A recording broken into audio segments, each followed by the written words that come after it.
Hello and welcome to the Green Collar Careers Podcast. I'm your host, Jose Almanzar, a practicing environmental attorney and former environmental scientist. This podcast is all about exploring careers in sustainability in the environmental field, what they look like, how to get started, and how to grow into them. Each episode, I sit down with professionals who have built meaningful careers in this space to hear their stories, how they got started, the challenges they faced, and the advice I have for anyone looking to break in or level up. Whether you're a student, a career changer, or just passionate about making a difference, these conversations will have something valuable for you. Thank you so much for spending time with us. Let's dive right in. Hello and welcome to the Green Collar Careers Podcast. I'm your host, Jose Almanzar, and today I'm having a first two times ever.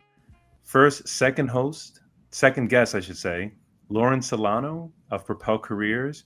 She's a two-time guest and first time that the Green Collar Careers podcast is going live on LinkedIn as well. So this is the podcast where we dive into the stories and strategies behind purpose-driven careers.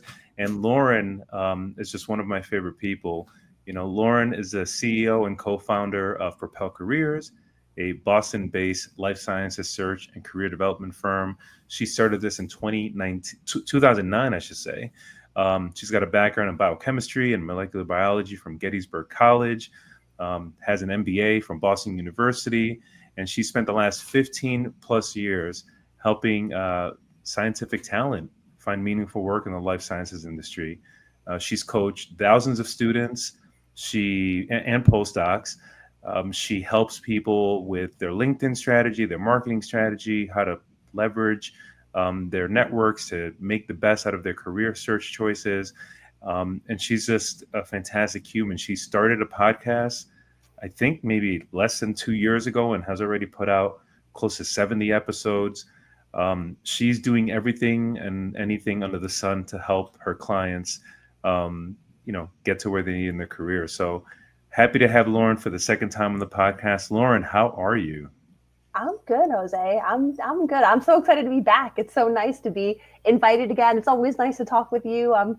We have a lot to cover today, so I'm really excited to dive in and just to be able to provide advice for people as they're navigating careers and choices and thinking about different things to help them uncover really great opportunities. So one of the things that I've encountered, Lauren, in the last few months is I mentor a few people and have been for a few years. Some of it I discuss on LinkedIn and some of my other networks. Others I just do it because it's people that reach out to me and are looking for advice. And burnout, job hunting burnout is a real thing. So that was the main reason for me to reach out to you and have this discussion, because I'm sure you see this from a lot of your clients that you support. With so many people navigating, career transitions, how do you define like job search burnout, and how do you see that manifesting in people? Yeah, I mean, especially right now, since I work a lot in life sciences and the market's so tight and tough, so many people, I'm seeing this a lot in people in terms of job search burnout. I mean, part of it is it just people feeling that they're not valued, that it's a waste of time to be able to apply to things. They feel like they're never going to hear back. I mean, it's just that there's a lot that goes into it. But I guess some of the early signs that people may want to not overlook if you are in this stage is, something simple like getting really frustrated easily. And it's not just about the job search of applying 300 times and never hearing back, but in other things like getting easily frustrated with your partner or with your friends over seemingly minor things. So it's important for everyone's friend network and, if they have a partner and such and their family, to try to be on the lookout for these types of things, right? If it's happening often and such, or just getting really jaded. I see people starting to lose interest. One of my friends loves to cook, and it's like the thought of making anything is just not exciting at all. Like that's definitely a sign of, hey, something's probably happening, because he used to love talking about recipes and like creations and new ideas and things like that. Feeling tired, right? Like if you just feel kind of down and tired, it's one thing if you're not sleeping well, like sure, maybe you feel tired, but if you always constantly feel like down and tired, maybe that's a warning sign of something else is happening. And you may want to kind of start to take a look at, maybe you are burned out, maybe you are kind of feeling a bit down about the process. Like if you're waking up tired and your first thought after you wake up is I can't wait to go back to bed, and then Mm-hmm. if you find yourself in the middle of the morning still tired, in the Mm-hmm. afternoon still tired, you Mm-hmm. know, maybe a cup of coffee gives you a jolt, but then you're just tired all the time. Mm-hmm. That could be a sign of the burnout. Careers are interesting because a lot of our personal identities are tied to our careers, and our sense of value, unfortunately, is derived for a lot of us with your job and your job title. So I can imagine that being in a career transition or looking for an entry point into a type of vocation or career, and you're meeting resistance with the market, could lead to like a really deflated sense of self. Have you had some discussions? I know you're not a psychotherapist and you're not a life coach in a sense, but I imagine that you end up having kind of intimate discussions with some of your clients, when Mm-hmm. they're really frustrated or just coming up against, months and months after looking, or, interview after interview, not getting that second or third call. What's some of the things what's some of the advice that you give to them to keep them on the right track? Yeah. Well, so one is, so, okay, in a perfect world, before you even start the job search process, I urge everyone, make a list of things you feel strong in. Make a list of things you've accomplished. Make a list of things that you feel proud of. And the goal here is not to be obnoxious, like, I'm so fantastic. But I can tell you, when you're in the job search and you're not hearing back, or you're getting rejected, or you just are getting so burned out, so many people are just feel like they have no value to anyone. They're not useful. They have no skills. I mean, I've literally had this conversation with people where, and these are talented folks, and but you can see they're so kind of knocked down by the whole process. And so I'll ask them, all right, tell me something that you feel strong in. I don't feel strong in anything, Lauren. I'm not useful to anyone. I'm like, hold on, that is so not true. But by the time I got engaged with these folks, they hadn't kind of written down the list of accomplishments or things they're proud of. Because when you're having a hard time, you can look at that, and these are actual things you have done. So it's not like you're making up these examples. That may help to reorient people to realize they are actually useful. They do have skills that are valuable and such. Because it's just, you get down that downward spiral, and it's really hard to come back from that. I think that's fantastic advice, because we tend to judge ourselves, one, based on what others are doing, or judge ourselves based on whether we can accomplish some goal that we're trying to attain. And something that I learned from an audiobook that I listened to a while back, was that can cause like a really um, negative feedback cycle, where you're constantly judging yourself against things that are not within your control. You have no idea and no control over what other people are doing. You're aspiring to maybe be like them. You see them achieving all these great things, so you're judging yourself against that metric, and then judging yourself against a future, what the future version of you might be like. You're that goalpost is always going to be moving, because Mm-hmm. in theory, people are going to continue striving for growth and continue for advancing in their careers or vocation. So that goalpost is going to be continuously moving. The advice that I heard from this book, um, is that the healthiest thing you could do is judge yourself against where you were 6 months ago or a year ago, because then you can actually have a clear-headed, objectionable kind of view of, I have accomplished this in the last year, and even if the things aren't um, driven by sales or certain accomplishments that are large, Mm-hmm. even something like, I attended 4 conferences last year, and I was able to make 10 meaningful connections with people at these, and I went to five really great, like, networking events where I met the, like, just little victories that you can pull out from the last 6 months, 12 months, and looking at your resume and, like, reminding yourself, like, oh shoot, like, I did do all these things. We Yep. tend to forget. Yep. Well, and that gets back to, it's like being organized and keeping track of these things. I suggest people that are in a job search, you should have a target list of organizations. You should have a target list of who you're interacting with. It's perhaps, again, even a list of things you've done as part of your search. Because if you don't track stuff, you won't remember. You won't remember, like, whoa, I've talked to 30 people in the last 6 months, and how great was that to reconnect with so many folks and meet new ones, and so on and so forth. But I want to get back to the point you just made. So Jim Gould, who's my co-podcast host on the Propelling Careers podcast, he has this saying that he likes a lot, that comparison is the thief of joy. Because as Mm, you said, comparing yourself to others is like, that's the easiest way to basically take joy out of your life, because there's always going to be someone better. There's always going to be someone smarter, richer, whatever, whatever. So to your point, it's like, you got to stop with that whole comparison thing. It's important. It can be helpful to have benchmarks and ideas of things to think about or focus on, but don't go down that spiral of just comparing yourself to everyone else, because you don't always know what's happening in their lives, right? People's lives look fantastic, and actually they might be struggling also. They just don't project it right to the outside world. I think it's important to, when looking at other people that are either in the same career space that you're in, or maybe it's a different type of work that they do, but you admire them. I think it's important to have those people to look towards as examples and to perhaps learn from them, Mm-hmm. um, and follow their careers in in a manner of taking a curiosity look and also trying to educate yourself, but not in a envy, jealousy, or comparison kind of way, because for all the reasons that we stated.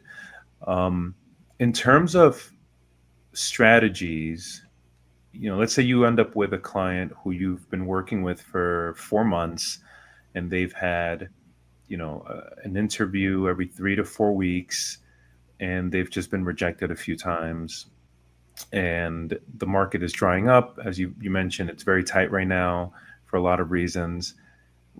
And that person you're noticing that they're burning out. They're not responding in the same chipper way. Maybe whenever you speak with them, you just feel a vibe. What are some strategies that you would give to this person to change it around? Yeah. So um, one of the things I suggest to people is to make sure you have a schedule set around the job searching side. Now, it's easier to have a schedule set if you are unemployed right now. If you're currently working and looking to transition at the same time, that's a little bit harder because you don't have so much time in the day or week to be able to have like such a set schedule. But I think trying to schedule your time can be helpful because it can get you back into a routine. That one of the most challenging things if you are unemployed is not really having a routine. All your days could actually be a lot more stressful than when you had a job, because you're doing something different all the time, between the searching for organizations and connecting with people and networking and replying to people and following up, et cetera, et cetera, et cetera. So the other thing I suggest to people is to take a step back and really try to self-reflect on what in your life so far has brought you joy. Again, Mm, like, what do you feel strong in? What do you like? Think about an experience in your previous working life and tell me something that you've really enjoyed, something that brings you excitement, something when you think about, you're like smiling because of your ability to impact a situation or just the people you were working with. Like, what about that did you enjoy? Because that self reflection can help you perhaps reframe your mindset a bit, get you kind of in a little bit of a more positive mindset, because you're thinking about things that are positive versus, like, not thinking about, well, I sent out a bunch of resumes and I haven't heard back, or I interviewed 6 places, got to the final round, didn't hear anything got rejected. Like those are all negative things to focus on. But in terms of the schedule, so when I think about things, it's setting aside time for the job searching itself. Like, have you really identified all the organizations that could be in your sphere of possibility? I find a lot of people, they know about the larger organizations or the more well-known organizations in their areas of focus, and maybe they haven't taken enough look at the smaller mid-sized places that could be amazing. They just haven't casted a wide enough net. So reflecting on, have you casted a wide enough net in terms of organizations? Have you actually engaged your network, right?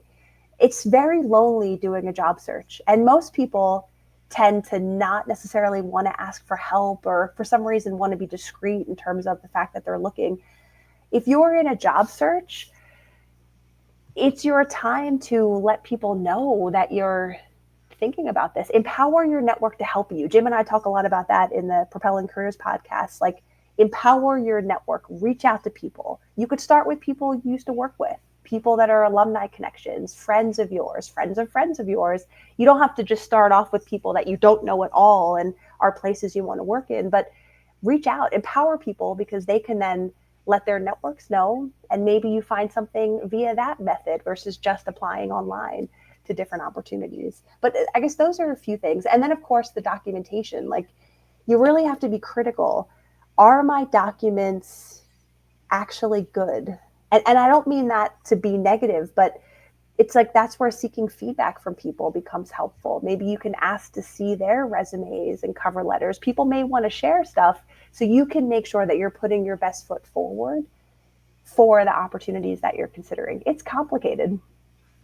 For somebody that is doing all or most of that, they are reaching out to their friends and family, they're reaching out to ex-coworkers, they've had you or another professional, mark up their resume and make sure their portfolio is tight, and they're applying to all the things, and they're getting the interviews but not getting the callbacks. What do you tell that person, Lauren? Yeah, I mean, I would try to understand more about, like, what are they saying in the interviews? Mm, How are they describing their experiences? How are they describing their interest in the opportunities? It's, I mean, it could just be that it's a competitive market. You were the top third person in 10 different interview rounds. You just didn't get the actual job because two other people were just more qualified or better culture matches or things like that. But if you're getting the interviews but not getting the offer, I would really self reflect on the actual interview responses itself. Like, what are you saying? How are you saying it? How are you engaging? What questions are you asking? Because maybe there's some changes you could make in those details that can really help resonate with the organizations that you're engaging with. I wish you could almost record interviews and then play it back, but I know you can't in most cases do that. But I that would mean, make it you a lot. can, but you shouldn't. Yeah, exactly. There you go. That's a good point. So, on that point, I think, some of the advice that I give to some of my mentees is, it's great to tell your story and kind of your origin story and how you've gotten to where you are. And I think there is a place for that in an interview, but that needs to be succinct. And they have your resume. What they want to know, for the most part, and you can correct me if I'm wrong, but it seems to me that employers really want to know, what kind of value can you provide to them from the moment you walk in? How much training do you need in handholding? And can you be reliable and responsible? And in that, you can, once you have that framework and put yourself into their, what they need from you in that interview, demonstrate, show me that you're going to provide value from day one. Mm-hmm. You telling them all the great things that you accomplished 5 years ago or 2 years ago or at your current role, that's all fine and good, but where can you deliver given our structure and what we need you for this position? And so people out there should be going into interviews with that in mind. That should be like the main thing in their mind. They should always come back. This should be their North Star. Do you disagree with me, or would you take a variation to that? No, I was going to say the exact same thing, almost with very similar wording. So it's kind of like the cover letter. I see people oftentimes, they write this beautiful cover letter all about themselves and what they did, and they don't tailor it at all to what the organization actually needs, and therefore it's not actually helpful. And I see this thing happening a lot within interviews. People have these structured stories they want to share, but they don't take it the next level of making sure that structured story gets at something the organization wants, kind of tailored to what their needs could be. So that way, exactly, in the interview, you're getting them thinking about, okay, great, if I hire this person, they could help with this, this, and this, and they have this experience relevant to this. It takes a lot of work to actually tailor the interview responses per job and per organization, but it goes a long way. It's like putting yourself in the mindset of the company. So I often suggest to people, have a friend practice with you and have that friend try to put them in the mind of the organization itself, so that way when you practice your interview prep, they can give some constructive feedback of, like, how are you describing your experiences relevant to what that organization cares about, You as must opposed have to you just what must you have know. some nice friends that are willing to do that with you, Lauren. My friends would probably be like, "Why are you calling me? You should be texting me." Yeah, I know exactly. Nobody ever talks anymore. No, nobody wants to speak anymore. It's true. Um, Well, there. worst case, you can use your phone and record yourself, worst case, and then play it back, right? And then just listen in your mind, okay, how do you sound, right? So that's just if you don't have any friends that are available, that's another technique that, or again, you could find a career coach like me, and then we could walk through those things. There's a few different avenues. Yeah, and I think that's where the really added value for somebody like Lauren comes into play, where you can have um, that immediate feedback from helping hundreds or thousands of people, and you've been in the place of you Lauren know how employers think, and you can help refine some of those responses.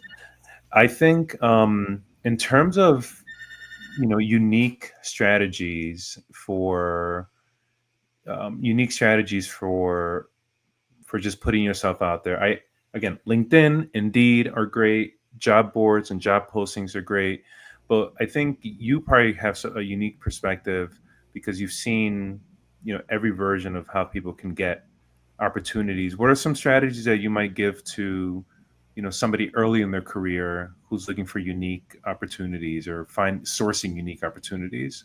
Yeah. Oh, I talk so much about this. One of my most popular talks that I give is creating an effective job search. And I definitively talk about things other than just the job boards that are out there. So, one of my favorite tips, and this is going to sound super simple if people have done it. And if you haven't done it, you're going to be like, whoa, that's so useful.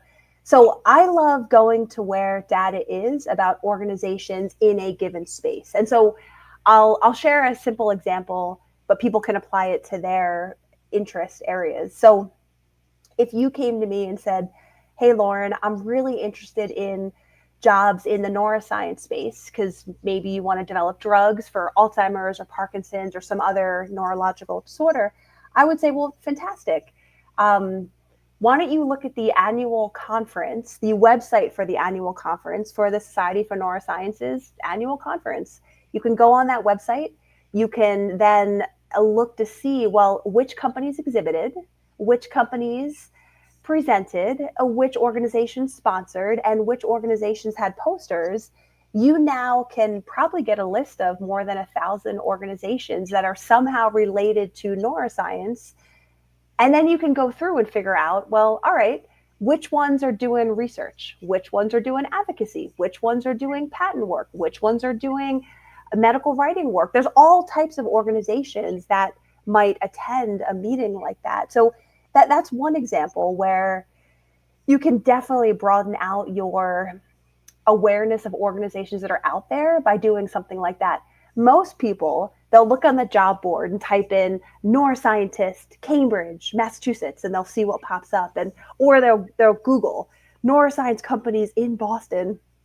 You'll find some, but you definitely won't find this exhaustive list. So that's one that I suggest, because once you have that targeted list, then you can plan your reach out strategy. You can plan your what titles do people seem to have at these companies. Like, you can do a ton of research to have a better understanding of what even could be possible for your career.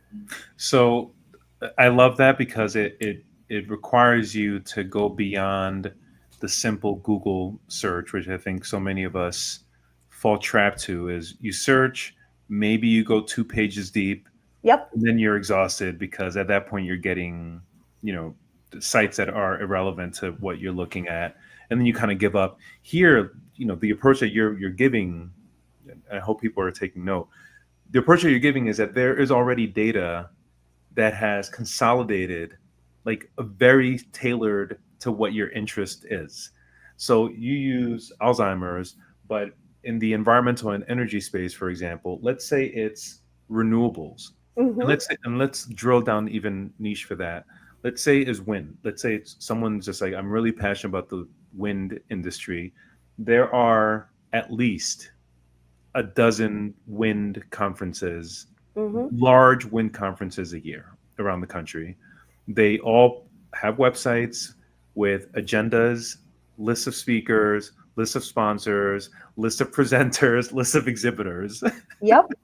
And you can go there, source that information, and then either sift through, you know, geographically or whatever, or you can hire somebody like Lauren to help you strategize kind of, all right, I've got this list of 1,000 things, 1,000 entities. How can I narrow this down to, you know, the top 30 that might be ideal for me to really drill into? Mm-hmm. That's fantastic. Once you have this list, first of all, do you have any other strategies as a, you know, in addition to, you know, go where go where the entities are? In Yeah. essence? Okay. So one other one would be looking at who is funding some of these entities. So looking at venture capital firms' websites, because venture capital firms are one example of organizations that help fund organizations to help them grow and impact the clean tech sector and others. And so you could look at the National Venture Capital Association website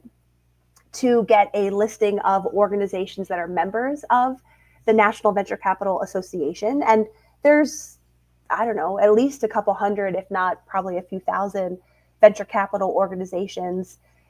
Some fund clean tech, some fund clean tech and biotech, some fund clean tech and high tech. There's a whole range, but you can sort through focus area and sector. But once you identify a few venture capital firms, you can then look to see, well, which companies are in their portfolio, i.e., which companies have they actually funded. I guarantee you that will also give you at least a couple hundred other organizations, if not more, because some of the early stage startups might not be at conferences yet, because maybe they're still being stealth mode or discreet about their actual work. So that's just another way that I I guarantee between the conferences and between the venture capital firms, I'd be hopeful that companies or that people could definitely add at least a few organizations, if not many, to their target list. And that may give people a bit of hope, like, wow, I didn't know about these. Now they might get reinvigorated in their search because they have a sense of optimism versus a sense of gloom when you're looking on the job boards and not seeing new things being posted. That's fantastic. And then once you have your list of, you know, let's say you narrow it down to 20, you know, entities or companies or organizations that weren't even on your radar. Um, what's the your advice in terms of outreach at that point? You know, do you have an outreach kind of general strategy or kind of tips that you give your clients? Yeah, so a few things. One would be, well, even before you outreach, I would suggest looking at the companies. Let's say put the organization name in LinkedIn, and then in some cases, you can see then what kind of people seem to work at this organization. What are their job titles? What are their backgrounds? Because you may become aware of job titles that you never knew existed by doing that type of research. So that's one thing, because it's a whole question also about what job title are you searching for? Because different organizations call things different, and that's a whole landmine. We could probably do a whole separate episode just on navigating job titles. But anyway, in terms of the outreach side, so easy things would be, do you have any people in the schools you went to that work there? You Hmm. could reach out to alumni, right? Even if you don't know the people, you have something in common, like Boston University. And maybe you can reach out, maybe they'll respond and talk with you more about what they do. So it's this whole like informational interview connection. You could, if you're a member of a certain organization, like a member of a regulatory group or a renewables energy group or things like that, maybe there's people in the organization that are also members of the group. Maybe you don't know them yet, but you share that membership in common. So reach out and inquire a little bit more.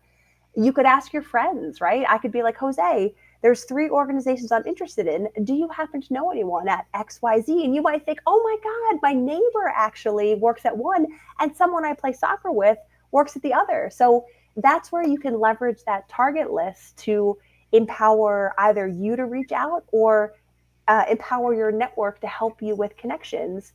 And you can develop a nice strategy based upon that. I don't play soccer, Lauren. I'm incredibly slow. I don't play soccer either because I'm not a good runner.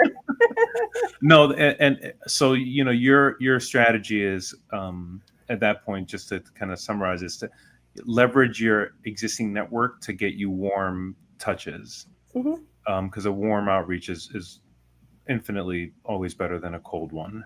Mm-hmm. Um, in terms of LinkedIn or online presence, are there any tips there that you give people in terms of utilizing LinkedIn or other online you know networks that are either things that are overlooked or underutilized?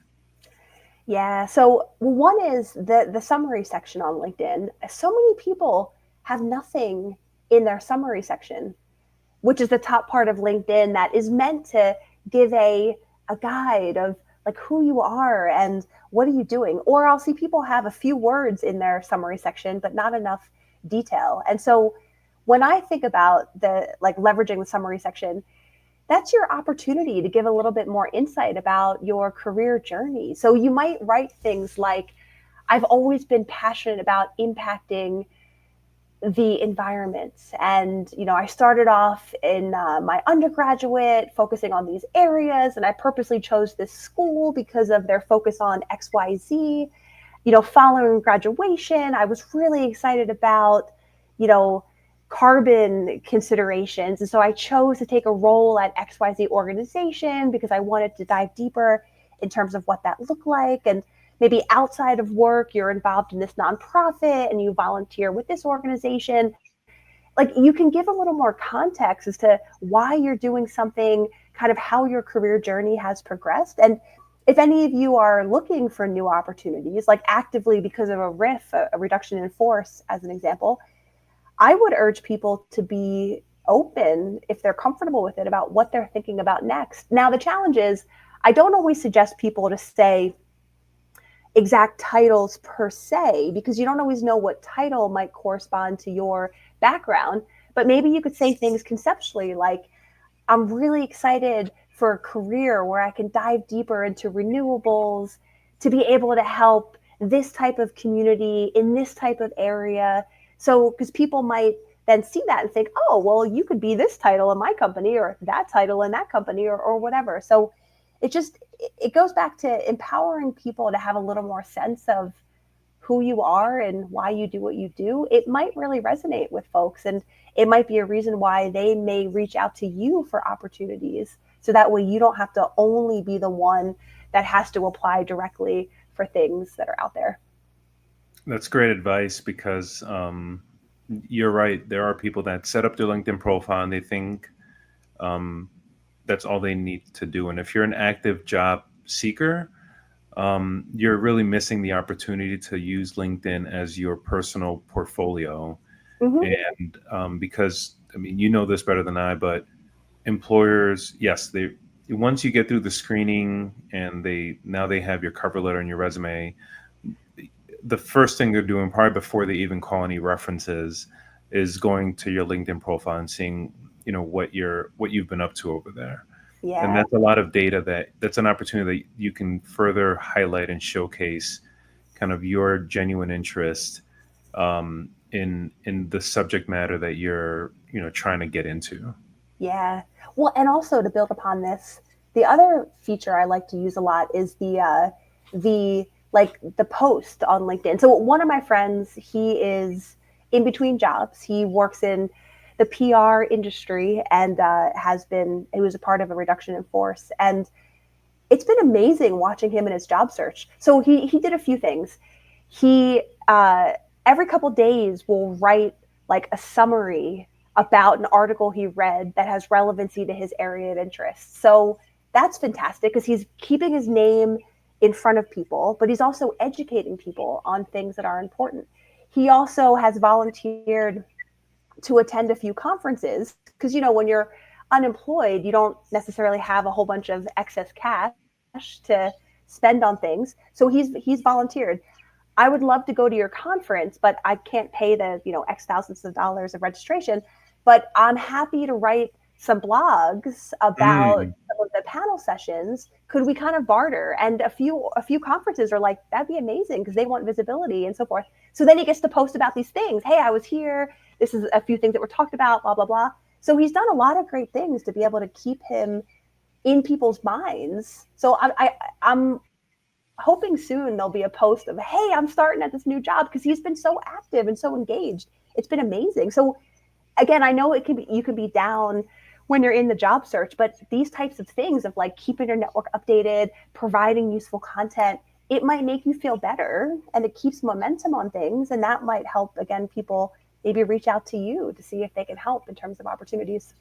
so I'm really glad you brought this point, because this goes back to the initial point of this whole discussion, dealing with burnout. And when you take L after L after L after L, no callback, interview, no callback, people aren't even getting back to you, you're applying everywhere.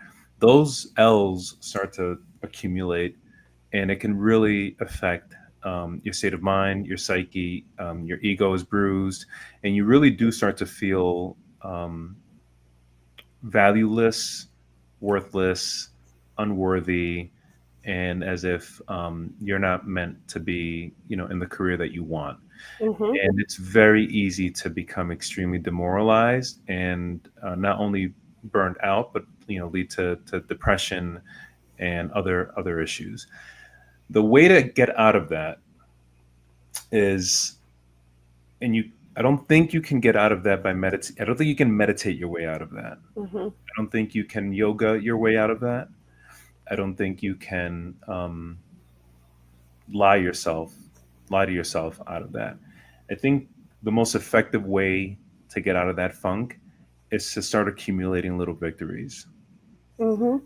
You accumulate little victories by doing things, little things each day, and doing them to completion, and then giving yourself a moment to reflect on those victories. And I think what your friend is doing is extremely insightful and really genius. And I think more people should do this. Is we're creative beings. Humans want to create. We've got this natural inclination to want to generate value and to do things that are purposeful. So, all right, maybe you don't have the time or the money to fly to conferences, but you know what you can do? You can call somebody and just ask them how their day's going, Mm-hmm. and take the focus off of yourself, Mm-hmm. put it on someone else for a moment, and just speak with a friend that you haven't spoken about. And I promise you, if you do that and you just speak with them, not to complain about your job hunt, not to say how down you feel, how you haven't showered in 3 days, how you've watched Hunger Games, all the movies 5 times in the last 3 weeks. No, you just make it about them, Yep. and you don't speak about yourself. You get off the And I promise you, when you take the focus off yourself and put it on other people, you feel better. Something else that you can do: align yourself with an organization that's doing what you want to do.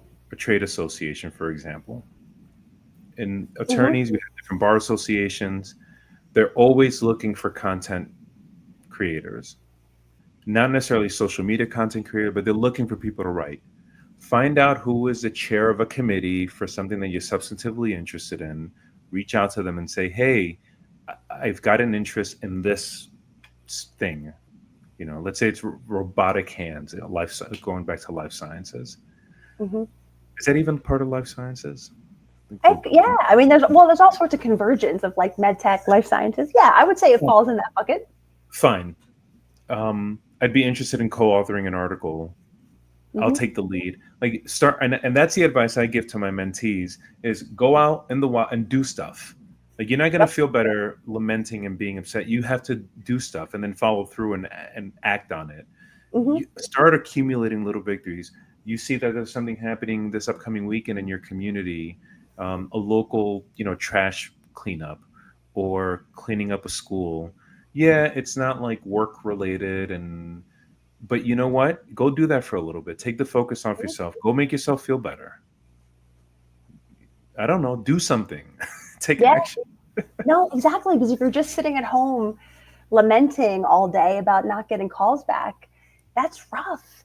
Well, the other thing I suggest to people, well, like, yes, the volunteering I think is amazing because it usually makes people feel good, whether you do it at a soup kitchen, Habitat for Humanity, you pick up trash in the park, you volunteer for the diabetes run, like whatever, whatever it is, usually it feels good. But maybe you for some reason you're not into volunteering, well at least then do something else fun, like go out and get a chocolate cupcake because you like chocolate cupcakes, or wake up early and watch the sunrise, like something that you find joy in, so that way it helps kind of mitigate a lot of the ups and downs of this whole job search process. Yeah. No, it's tough out there. And Lauren, I could speak with you for hours.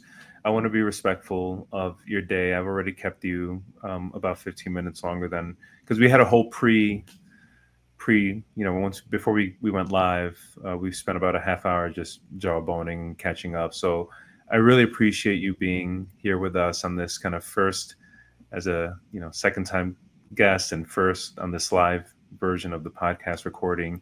Before I let you go, do you have any final words for people out there that are knee deep in the career job hunt and on the struggle bus? Yeah, okay, so I guess two more quick things. So one is that we talked a lot about the self-reflection piece, but something that might be a nice exercise is to create an ideal job description for yourself. Forget what you see posted, forget what is online, forget where you are even aware of, but it's useful for all of us. Jot down 4 to 6 bullet points of, in a perfect world, I would love to have these things as part of my job, because sometimes you can take those phrases, you may be able to put them in job boards and see what pops up. Maybe you could take some of those phrases, put them in LinkedIn, see if people have those phrases in their profiles, because it might help you encounter other types of roles that perhaps you weren't even aware of. Because again, sometimes job titles can be so disparate from each other. But the other thing that's happened is I have seen it firsthand. People reach out to a certain organization that they're interested in, and that because sometimes organizations have like if you're interested in us, email us at hr@company.com. So you email the organization, really excited about the work you do, I've been passionate about this area for a number of years, as I'm exploring my next chapter in my career, I'm looking for opportunities that involve this, and this. If anything happens to come up, please let me know. So you send the note. A couple days later, someone responds, "Oh, we really appreciate your reaching out. Actually, we've been thinking about what you've said, and we actually might be able to use someone like you," and so on and so forth. I've seen people create their own jobs by being more intentional about Hmm. indicating what they're thinking about when they're reaching out. So it's just something to think about. It may make you feel good. It may also help you clarify, how do you talk about what you want as you're meeting people, networking with them, engaging in different ways. So just maybe that's a nice way to end this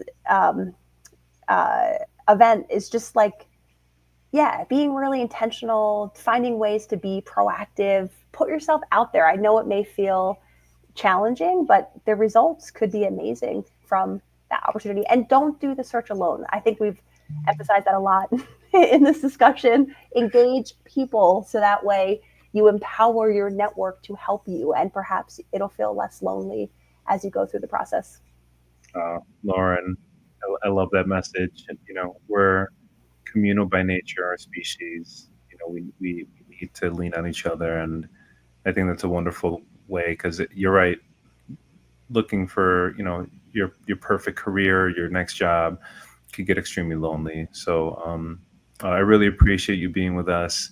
I know you and I have spent a few weeks trying to coordinate this, so I'm glad we could make this work on a Friday.